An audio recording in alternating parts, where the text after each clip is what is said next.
तो दोस्तों आज 2 मई 2020 शनिवार का दिन हो चुका है। तो आइए फटाफट से बात कर लेते हैं शिक्षा विभाग से जुड़ी आज की कुछ ताज़ा खबरों की और कुछ बड़ी खबरों की।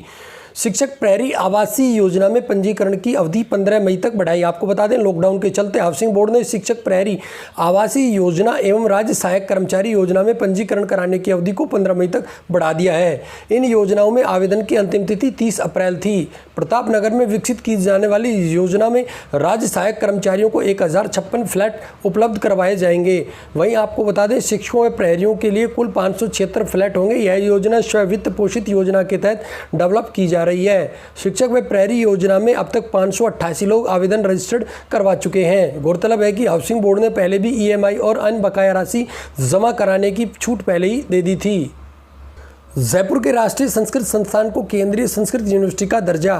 जयपुर में त्रिवेणी नगर स्थित राष्ट्रीय संस्कृत संस्थान अब केंद्रीय संस्कृत विश्वविद्यालय के नाम से जाना जाएगा। इसके प्रिंसिपल का नाम पदनाम निदेशक होगा। यह जानकारी विश्वविद्यालय के निदेशक प्रोफेसर अर्कनाथ चौधरी ने दी।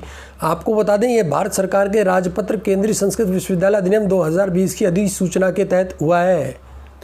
देश की सभी आईआईटी, एनआईटी और सेंट्रल यूनिवर्सिटीज में भी खोले जाएंगे केंद्रीय विद्यालय। देश में कोरोना वायरस के खिलाफ चल रही लड़ाई के बीच अच्छी शिक्षा जगत में एक अच्छी खबर है। अब देश के सभी आईआईटीज, एनआईटीज और सेंट्रल यूनिवर्सिटीज में सरकार की ओर से केंद्रीय विद्यालय संचालित किए जाएंगे। इस संबंध में मानव संसाधन विकास मंत्रालय ने आईआईटीज से इंफ्रास्ट्रक्चर सहित अन्य बिंदुओं पर प्रस्ताव मांगे हैं। इससे पहले आपको बता दें कई आईआईटीज में निजी स्कूलों का संचालन हो रहा था। नवंबर में दिल्ली हाई कोर्ट में दायर एक याचिका के बाद कोर्ट ने आईआईटीज में चल रहे निजी स्कूलों को बंद करने के आदेश दिए थे। एनसीईआरटी का कॉमन एंट्रेंस एग्जाम स्थगित। National council of education research and training की ओर से 24 मई को आयोजित की जाने वाले कॉमन एंट्रेंस एग्जाम सीईई 2020 स्थगित कर दिया गया है।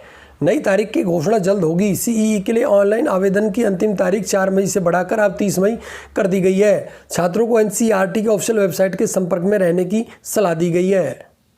डिजिटल प्लेटफॉर्म के माध्यम से होंगे अब गेट के इंटरव्यू। आपको बता दें आईआईटी दिल्ली के गेट स्कोर पर होने वाले एडमिशन के लिए इंटरव्यू अब डिजिटल प्लेटफॉर्म पर आयोजित करेगा।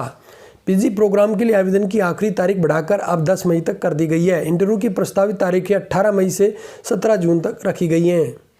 सीएस एग्जाम अब 6 जुलाई से नया शेड्यूल करना होगा तैयार। आपको बता दें institute of company secretaries of India की ओर से जून सेशन में आयोजित होने वाली परीक्षाओं को भी स्थगित कर दिया गया है।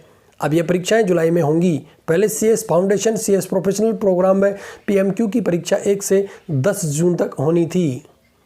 चयनित सेकंड ग्रेड टीचर्स की नियुक्ति में होगा विलंब। आपको बता दें राज्य के शिक्षा विभाग में 2018 की सीधी भर्ती से चयनित सेकंड ग्रेड शिक्षकों की नियुक्ति का कार्य लॉकडाउन के चलते रुक गया है। नव चयनितों को नियुक्ति मिलने में विलंब होगा। लॉकडाउन से पूर्व लोक सेवा आयोग अजमेर की ओर से माध्यमिक शिक्षा निदेशालय बीकानेर को विभिन्न विषयों के लगभग 6000 चयनितों के आवेदन भेजे गए थे। इन आवेदनों की जांच, आवेदन लेकर मंडल अलॉटमेंट और अलॉटमेंट में काउंसलिंग से पोस्टिंग देने का कार्य होना था, लेकिन लॉकडाउन के चलते ये कार्य अब नहीं हो सके। अब बीएड में 100 विद्यार्थियों को मिलेगा प्रवेश। एमडीएस यूनिवर्सिटी प्रशासन ने अगले शैक्षणिक सत्र को लेकर तैयारियां शुरू कर दी हैं। आपको बता दें लॉकडाउन से पहले हुई विशेष बैठकों में लिए गए निर्णयों को अगले सत्र से लागू करने को लेकर काम शुरू करने की तैयारी कर ली गई है। कुलपति प्रोफेसर आरपी सिंह की अध्यक्षता में शुक्रवार को शैक्षणिक विभाग की मीटिंग में 6 महत्वपूर्ण प्रस्तावों पर अमल किया गया। जानकारी के अनुसार मीटिंग में तय किया गया कि राज्यपाल के निर्देश अनुसार एमडीएसयू परिसर में सभी वर्गों के निर्धन विद्यार्थियों को प्रतियोगी परीक्षाओं के लिए कम से कम पंजीयन शुल्क के साथ कोचिंग दी जाएगी।